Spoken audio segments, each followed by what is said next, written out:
جیسے حضور نے فرمایا الزہراوین نام دیا سورہ بقرہ کو اور سورہ آل عمران کو. الزہراوین، زہرا کہتے ہیں بہت تابناک حضرت فاطمہ زہرا رضی اللہ تعالی عنہ. الزہراوین یہ دو بدلیوں کی صورت میں میدان حشر میں ظاہر ہوں گی، اور جو ان سے محبت کرنے والے تھے ان پر سایہ کریں گی، جبکہ کسی کے لیے کوئی سایہ نہیں ہوگا. تو یہ رحمت کا ظہور ہوگا قرآن کا قیامت کے دن. اب اگلی آیت دیکھیے، قل بفضل اللہ وبرحمتہ، اے نبی ان سے کہہ دیجئے یہ اللہ کے فضل اور اس کی رحمت کا مظہر ہے کہ اس نے تمہیں قرآن مجید جیسی کتاب ہدایت دی، جو موعظہ بھی ہے، شفاء لما فی الصدور بھی ہے، دنیا میں ہدایت بھی ہے، آخرت میں رحمت بھی ہے. قل بفضل اللہ وبرحمتہ فبذلک فلیفرحوا، اگر جشن منانا ہے تو اس کا مناؤ، خوشیاں منانی ہے تو اس کی مناؤ. ہوا خیر مما یجمعون، یہ دولت ان تمام چیزوں سے زیادہ قیمتی ہے جو انسان جمع کرتا ہے. دولت جمع کرتا ہے، مال، اسباب، جائیداد، کاروبار، اور محل بناتا ہے، اس میں بڑا اعلیٰ فرنیچر رکھتا ہے، اس میں لا کر ڈیکوریشن پیسز کہاں کہاں سے پوری دنیا سے لا کر رکھتا ہے. ان سب سے کہیں زیادہ قیمتی شے قرآن ہے. اب آئیے 4 آیات سورہ رحمان کی اولین 4 آیات. الرحمن، یہ جملہ نہیں بنا، یہ تو صرف مبتدا ہے، لیکن آیت پوری ہے. الرحمن علم القرآن خلق الانسان علمہ البیان. یہ اصل میں جو 4 آیتیں، ان میں 4 چوٹی کی چیزوں کا بیان ہے، ٹاپ موسٹ چیزیں. اللہ کے ناموں میں سب سے پیارا نام رحمان ہے، اگرچہ قرآن میں کثرت سے آیا ہے اللہ. وہ کیوں؟ اہل عرب صرف اسی نام سے واقف تھے، اللہم اللہم دعائیں مانگا کرتے تھے. اور آپ کو معلوم ہے سورہ فرقان میں تو اعتراض بھی انہوں نے کیا، یہ رحمان کو کون ہے، ہم تو جانتے نہیں ہیں، یہ کہاں سے لے آئے ہو ہے محمد تم رحمان صلی اللہ علیہ وسلم. لیکن آپ غور کریں تو سب سے پیارا نام رحمان ہے. دیکھیے رحمت سے یہ 2 نام بنائے گئے، الرحمن الرحیم. 113 مرتبہ تو تمام سورتوں کے سے پہلے یہ آیت موجود ہے، الرحمن الرحیم، بسم اللہ الرحمن الرحیم. سورہ فاتحہ میں الحمدللہ رب العالمین الرحمن الرحیم. ان میں فرق کیا ہے؟ یہ جو فعلان کا وزن ہے، اس پر جو عربی میں لفظ آتے ہیں، اس میں کسی صفت کی ہیجانی کیفیت، طوفانی کیفیت، ٹھاٹھے مارتا ہوا سمندر، پہاڑوں ایسی لہریں، اسی سے غضبان بنا ہے، انتہائی غضبناک، بہت غصہ. اسی سے جوعان بنا ہے، بھوک سے مر رہا ہوں میں، انا جوعان.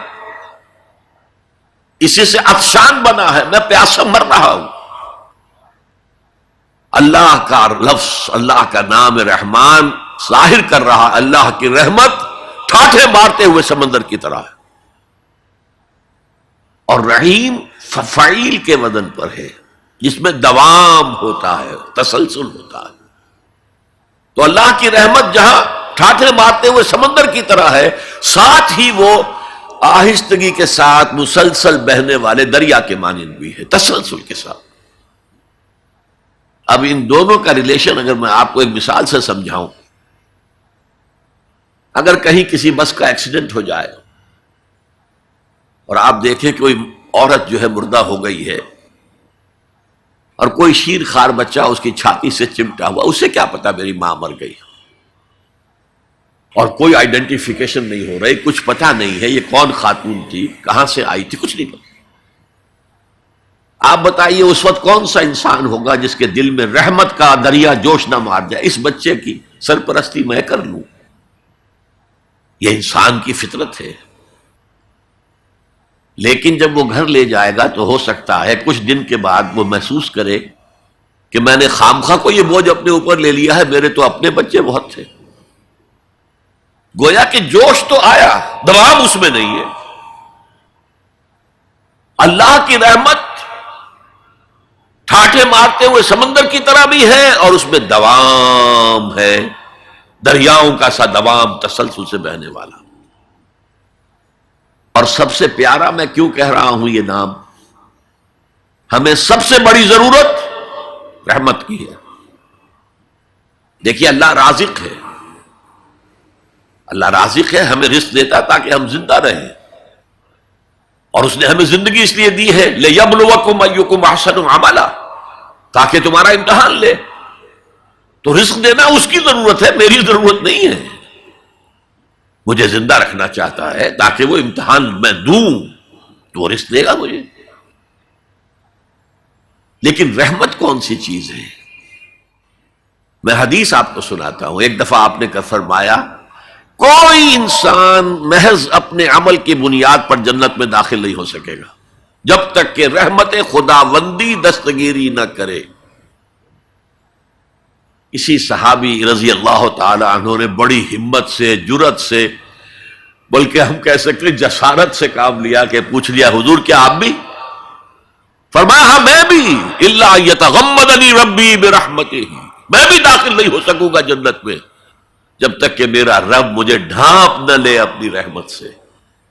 تو سب سے پیارا نام کون سا ہوا؟ الرحمن.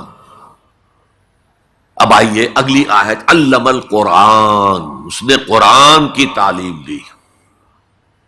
جو پچھلا مقام ہم نے دیکھا تھا قل بفضل اللہ وبرحمتہ فبذلک فلیفرحوا، اس اللہ تعالی نے قرآن کا علم دیا. لیکن آپ سوچئے جو دوسرے علوم ہیں وہ کس نے دیے ہیں؟ یہ سارا سائنٹیفک نالج اور ٹیکنالوجی، یہ وہی تو علم آدم الاسماء کا ظہور ہے جو ہو رہا ہے.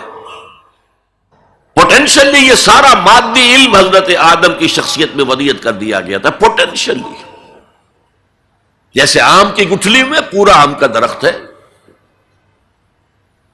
علم آدم الاسماء کلھا، تمام نام سکھا دیے.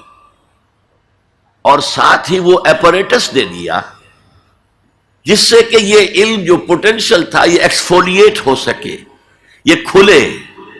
جیسے کہ کلی بند ہوتی ہے پھر کھلتی ہے تو 5 پتیاں ظاہر ہوتی ہیں، ایکسفولیشن.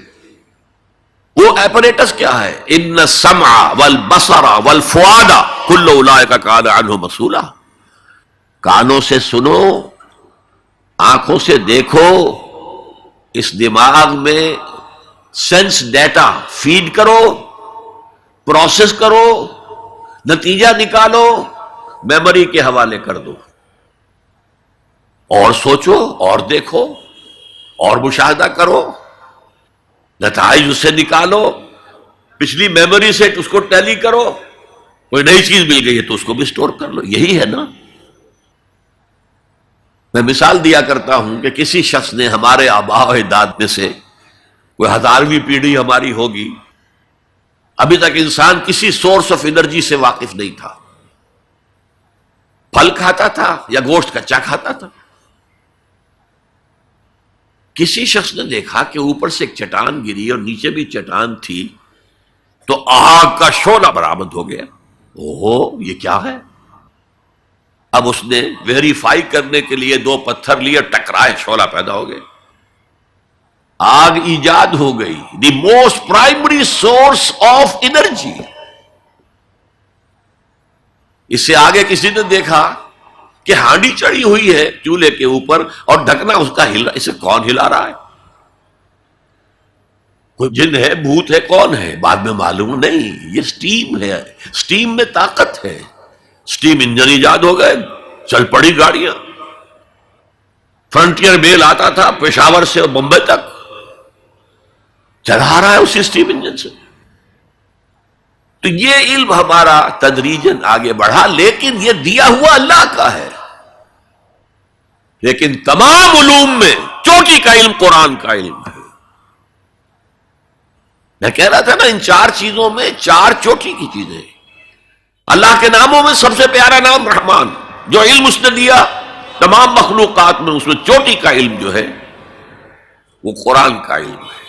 اب آئیے خلق الانسان، پھر سوچے انسان کو پیدا کیا تو کیا جنوں کو نہیں کیا؟ کیا فرشتوں کو نہیں کیا؟ کیا یہ گیلیکسیز پیدا نہیں کی؟ کیا چاند اور سورج نہیں پیدا کیا؟ کیا ہماری زمین کے اوپر زندگی کی جو شکلیں ہیں نباتاتی اور حیواناتی، یہ چرند ہیں اور پرند ہیں اور مچھلیاں ہیں، کس نے پیدا کی؟ سب کچھ اس نے پیدا کیا، لیکن اس کی کریشن کا کلائمیکس انسان ہے. سب سے بڑی اس کی تخلیق انسان، جو مسجود ملائک بن گیا. فسجد الملائکۃ کلھم اجمعون، کس قدر تاکید ہے. سجدے میں گر گئے تمام فرشتے، کل کے کل فرشتے جمع ہو کر 3 مرتبہ. کہیں شبہ رہ جائے جبرائیل نے نہیں کیا ہوگا سجدہ یا اسرافیل، نہیں، کلھم اجمعون. یہ انسان شاہکار ہے اللہ کی تخلیق کا. فرمایا ہے خلقتہ بیدی، اے ابلیس تو اس آدم کو سجدہ نہیں کرنا چاہتا جسے میں نے اپنے دونوں ہاتھوں سے بنایا. کیا معنی اس کے؟ اللہ کے 2 ہاتھ کیا ہیں؟ الا لہ الخلق والامر، 2 عالم ہیں، ایک عالم امر ہے، ایک عالم خلق ہے. عالم امر میں اللہ کے حکم کی تعمیل چشم زدن میں ہو جاتی ہے. انما امرہ اذا اراد شیئا فانما یقول له کن فیکون. اور عالم خلق میں وقت لگتا ہے. آم کی گٹھلی سے درخت تو بنے گا آم کا، لیکن کتنے سال لے گا. ماں کے پیٹ میں بچہ پرورش تو پائے گا، لیکن 9 مہینے لے گا. اللہ نے فرمایا کتنی جگہ پر میں نے آسمان اور زمین 6 دنوں میں پیدا کی. عالم خلق میں ٹائم کا ایلیمنٹ ہے، عالم امر میں کوئی ٹائم نہیں. عالم امر سے تعلق رکھنے والی صرف 2 مخلوقات ہیں، فرشتے اور انسانی ارواح. یسألونک عن الروح قل الروح من امر ربی. اور عالم خلق سے ہمارا یہ جسم ہے، حیوانی وجود ہمارا جو زمین سے آیا ہے. منہا خلقناکم وفیہا نعیدکم ومنہا نخرجکم تارۃ اخری. یہ یہاں سے آیا پھر یہیں چلا جائے گا. روح وہاں سے آئی اور وہیں لوٹے گی. انا للہ وانا الیہ راجعون. یہ ہمارا جسم تو نہیں جائے گا. هي الحلقات تحفظني بآيات من القرآن، هي الحلقات تملأني بحب المصطفى العدنان، هي الحلقات تحفظني